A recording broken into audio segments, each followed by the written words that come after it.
spells. Cool. Also includes the arcane spell list. Did we not have the arcane? Okay. Anyway, let's read it. We'll see. Also includes the arcane spell list. The source of a spell is noted in parentheses after the spell's school of magic. Oh, the main sources are arcane, divine, and primal. Sure. Some spells are instead from a class, such as sorcerer or wizard. You can cast such a spell only if a feature gives you access to it. Wait, what? Wait. I thought...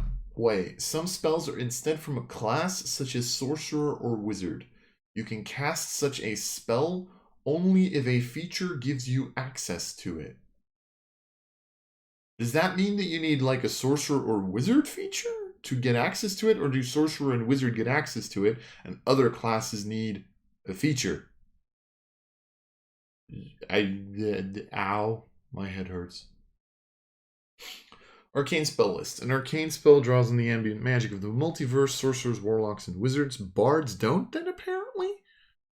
I said apparently bards are not a thing anymore. The arcane spells table is a partial list of arcane spells. Table provides the spell's level, name, school of magic, sure. Also indicates if it has a ritual tag. Spell schools of magic is different from what appears in the 2014 Player's Handbook, and asterisk appears after the school. Sure. They changed dancing lights. Okay. They changed dancing lights. Oh shit, they changed a decent chunk of spells apparently. Wait, what did they change? Dancing lights. No idea why you would have to change that.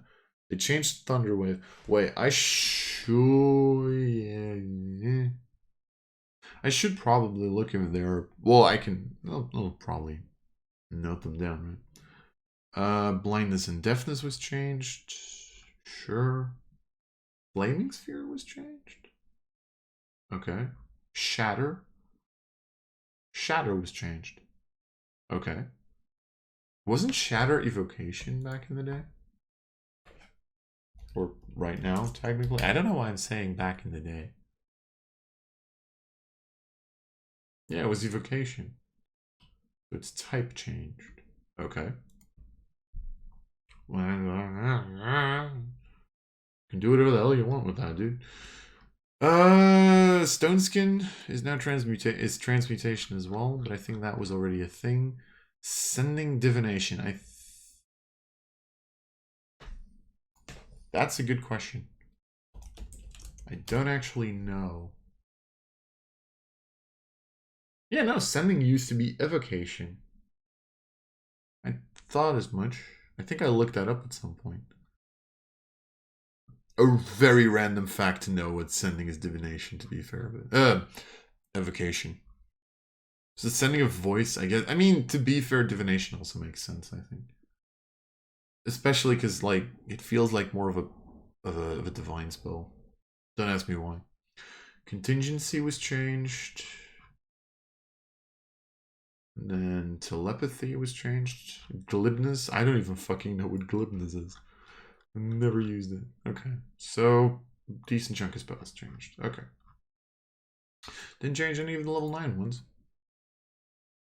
Subtle hint. Get the fuck rid of Wish. No, that's not true. It's a decent spell. Okay. Oh shit. What?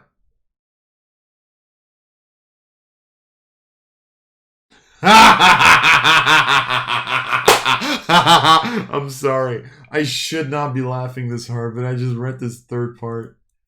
Oh, that's hilarious. They fucked Warlock so hard. No, they didn't fuck Warlock. They fucked Warlock dips. Sorry, that's funny. Anyway, so 11 new spells, which, okay, sure. Chaos Bolt, the spell has moved over from Xanathar's Guide to Everything, and all sorcerers get it as a bonus spell. Okay. Oh yeah, because they added it as like a... Yeah, okay, sure. So Eldritch Blast now scales only with your Warlock level, and all Warlocks get it as a bonus spell, and Hex can deal its extra damage only once per turn. here's what I don't get, right? Is it legitimately because you wanted it to be like? Actually, no. I do get it. Like they want to keep like Eldritch Blast as like a warlock cantrip. Because let's be honest, right? Nobody in their right mind, like nobody in their right mind saw Eldritch Blast as anything but a fucking warlock cantrip. Pretty much you would dip into warlock to get Eldritch Blast. Pretty much the only reason that you would dip into warlock as a bard would be because you would get a better damaging cantrip. That was the reason you picked up fucking warlock. And now you can't just dip 2 levels into warlock and get a 4 attack Eldritch Blast. Like, it makes sense. Now it actually makes sense to play full warlock. It probably still doesn't, but we'll have to see the changes to warlock for that. And I mean,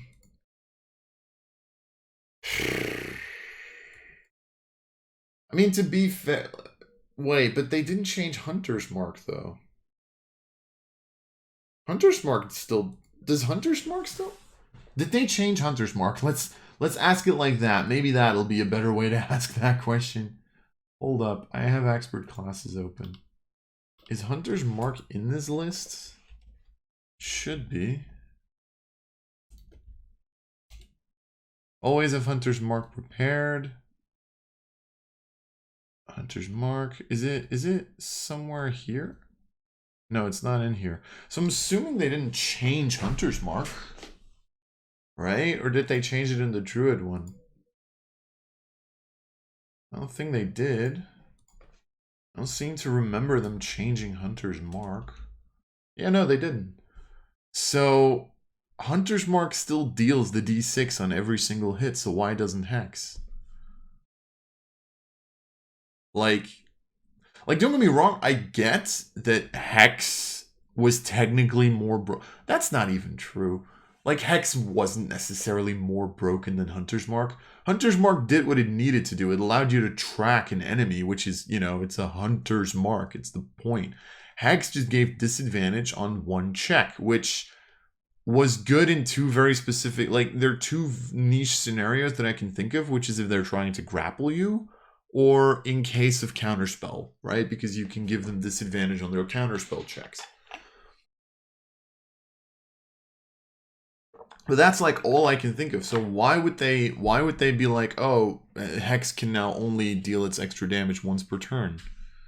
Okay, sure, Warlocks get it as a bonus spell. They've like they're making Warlocks the Hexers, I guess.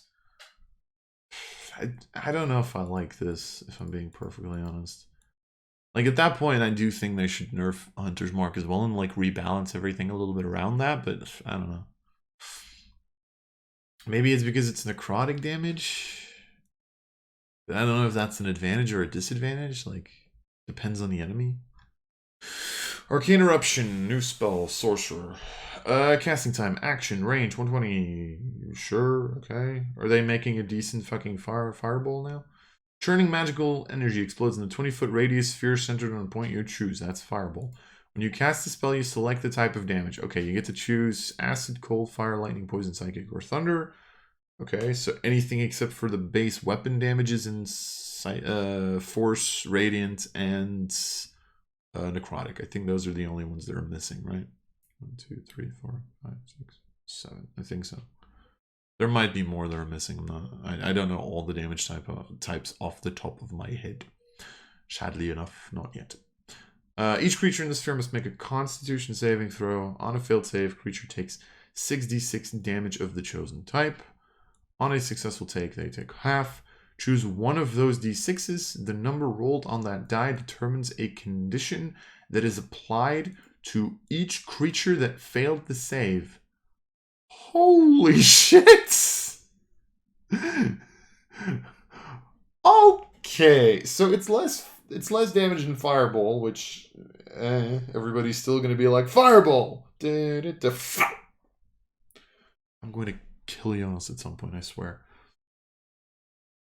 So incapacitated, blinded, frightened, poisoned, charmed, deafened. Do you ever pick 6? This is out of sheer curiosity. Here's the thing. Is it just me? Or is this a thing where it's like the lower your damage is, the better this effect is? Because that's what it feels like. Because incapacitated is fucking ridiculous. They skip their turn until you hit them. No, it's not even until you hit them. It's just they're incapacitated. They skip their next turn if you roll. If you roll A1, they skip their turn. If you roll A2, they now have disadvantage on all their attacks, and you have advantage on all attacks against them. If you rolled a 3, they have disadvantage on all their attacks as long as they see you, is 1. And 2, they can't move closer. Poison, they just have disadvantage on all their attacks, I think. Charmed. What is the exact wording of Charmed? Because there's so many spells that put creatures into Charmed, but can't attack the Charmer or target the Charmer. So you can't attack the Charmer or target the Charmer. So you can't attack one character. And yeah, you now have an advantage on all social interactions, which you're trying to kill them. I don't know how many. I don't think you're going to be like, I'm going to cast this spell on the king so I can talk better to them. Like, that's not happening. It's like, fuck that. That is not happening. I mean, there's going to be one fucker who's going to see this video who's going to make it their life's mission to make that a thing. And then deafened is fucking useless, right? Like, does deafened actually do anything? Apart from they can't hear you? Oh yeah, they automatically feel ability checks that require hearing. Woohoo. So I'm starting to think what they did, which I like. I think that's a cool idea. Like, I will say, I think that's a cool idea, where it's like, okay, the lower your damage, the better your random effect is. Like, you don't actually want to roll 6 6s on this, because deafened isn't going to do shit. You want to roll like 5 6s and a 1, right? Because then you can also incapacitate everybody who fails it, which is just perfect. I like this spell. I think this is a cool idea. I think that's a really cool idea. And yeah, you deal an additional 1d6, which, to be fair, that does mean you have a higher chance of rolling the 1, which is great. Because it specifically, you have to choose one of your d6s of damage, right? Which is just cool. Okay. Book of Shadows. Casting time 1 hour. It's a cantrip with a casting time of an hour. I don't think there's many of those, right? Stitching together strands of shadow, you conjure forth a book in your hand. The book contains eldritch magic that only you can access. When the book appears, choose 2 cantrips. Okay. Choose 2 first-level spells that have the ritual tag. It can be arcane, divine, and primal, and it must be spells that you don't already have prepared. Oh, okay.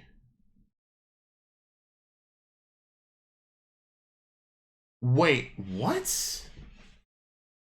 So pretty much, so you have a cantrip that lets you make the Book of Shadows, which used to be a warlock feature, right? Wasn't this a feature of like where you got to put ritual spells in there? I seem to remember that being a feature.